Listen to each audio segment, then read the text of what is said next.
I've also studied the top salespeople. There's a laundry list of things.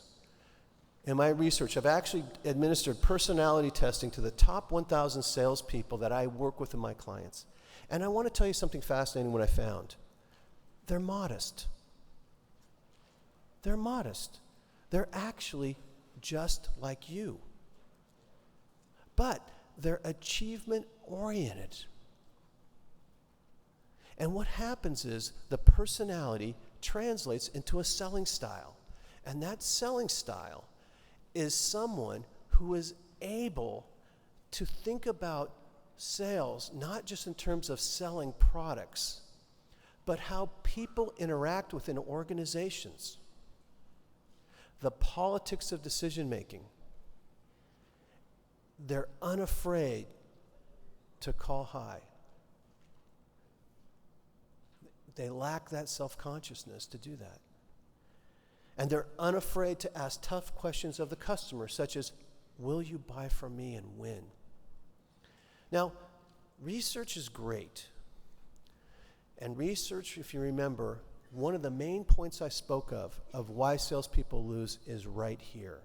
This is a fundamental trait of all business-to-business sales, and that is this.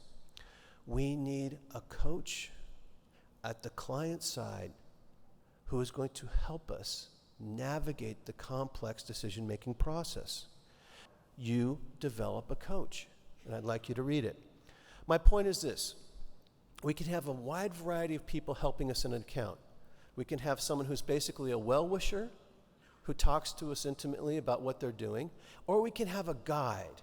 And a guide is someone who is helping us execute our strategy by telling us things like how our price compares to the competition and who we should be meeting with and what we should do next. We need to consciously be thinking in our accounts, how do we develop a coach and specifically a guide? It's the difference between winning and losing in most B2B complex sales. The second book, you'll find this chapter on the bully with the juice, and you're going, what is a bully with the juice? Well, we can actually, in our accounts, map out the political structure.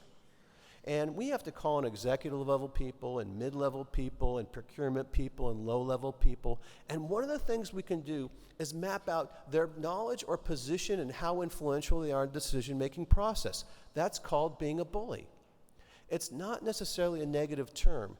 It's just someone who will tenaciously fight for their cause in order to secure the product or solution they want.